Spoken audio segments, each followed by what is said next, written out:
in the fact that you can see how light and color it is. It's really hard to get a really deep, dark Grenache wine.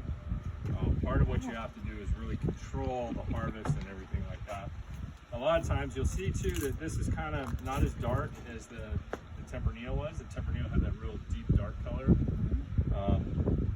This one's a little bit lighter. A lot of times what they do to concentrate is sometimes this is what's called a shoulder.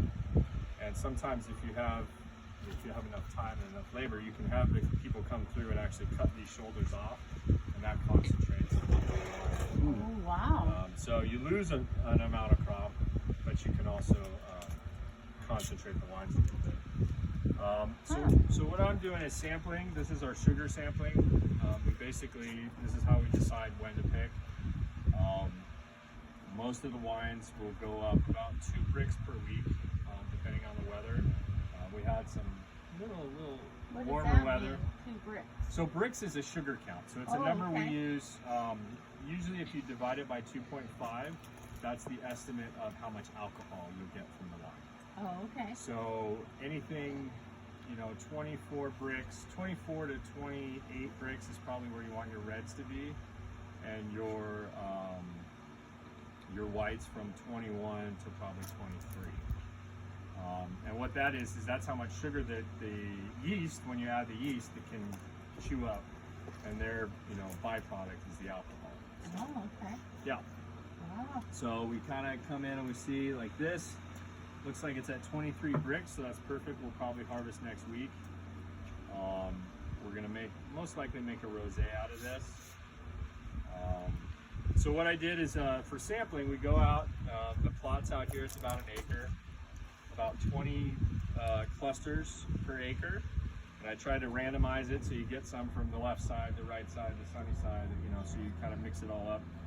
You don't want to pick the best fruit. You don't want to pick the worst fruit. You want to kind of have just an overall idea of what's going on there. So then what I did is I mashed it all up. This is basically what you do to make wine. Got as much liquid out of there as I possibly could with the potato masher. And got the sugars out. So now normally what you do with this, so with a red wine, you would, if we had a winery here, you would take these grapes, they would go into a hopper and into what's called a crusher destemmer. The crusher destemmer is basically going to do this. It's going to pull the stems off. It basically rubs all the grapes off. The stems come shooting out the side for trash. This seeds, skins, and everything, and the juice all goes together, and you would pump that into your tanks or fermentation bins where you're going to do your fermentation. Oh, okay. At that time, if you're doing a native wine, you would, there's native yeasts already on the grapes. You just kind of let it go and see what happens. But a lot of winemakers will actually order online. There's like catalogs of different types of yeast that you can use for Grenache, for Rosé, for Pinot. So different strains that work really well for that. And they will inoculate basically the fermentation to get it to start to go. What will happen is it'll start bubbling, and as it's producing alcohol and CO2, all those skins and stuff will rise to the surface, and it's what we call a cap.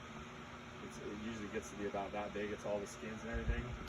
So 3 to 4 times a day, you're going to come in to your winery and you're going to punch that cap down. You're going to push the skins back down because all the flavor compounds and everything like that is in there.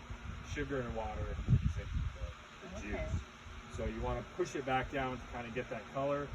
Sometimes you can do what's called a cold soak too, where you would destem and everything, the grapes, but you would keep them cold enough that the yeast couldn't start fermenting.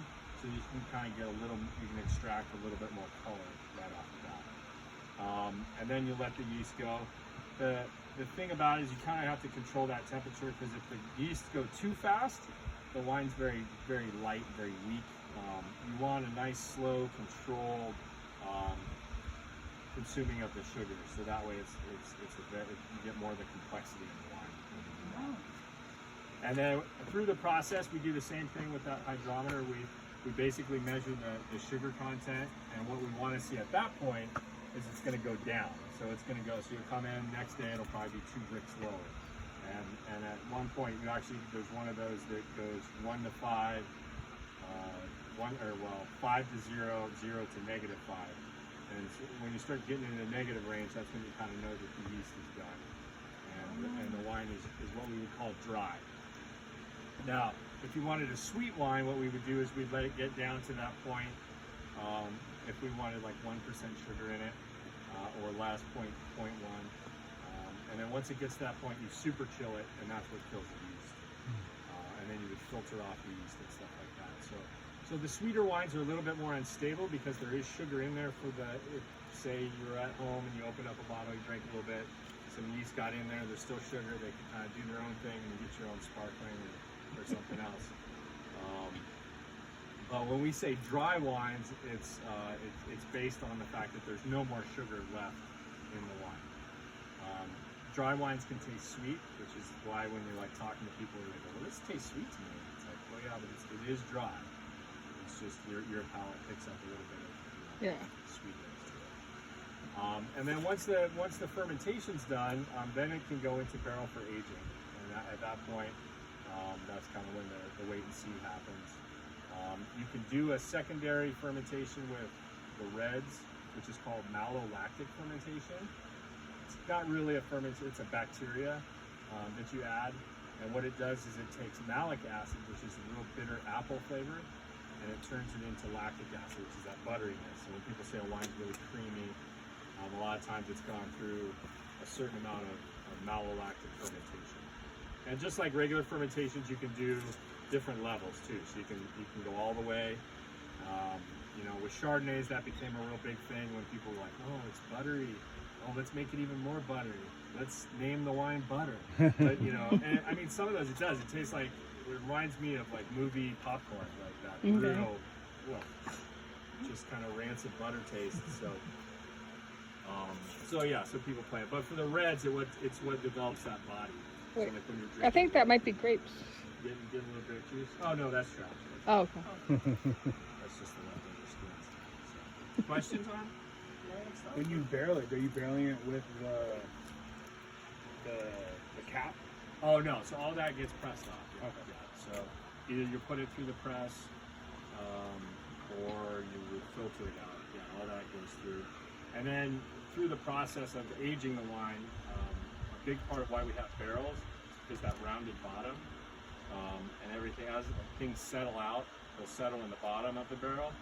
And when you rack to another barrel, basically what you do is you pump all the wine into another barrel until you get to that level of like sediment, and then all that gets washed out. And you can do that. The more racking you do, the more clarity you get in the wine.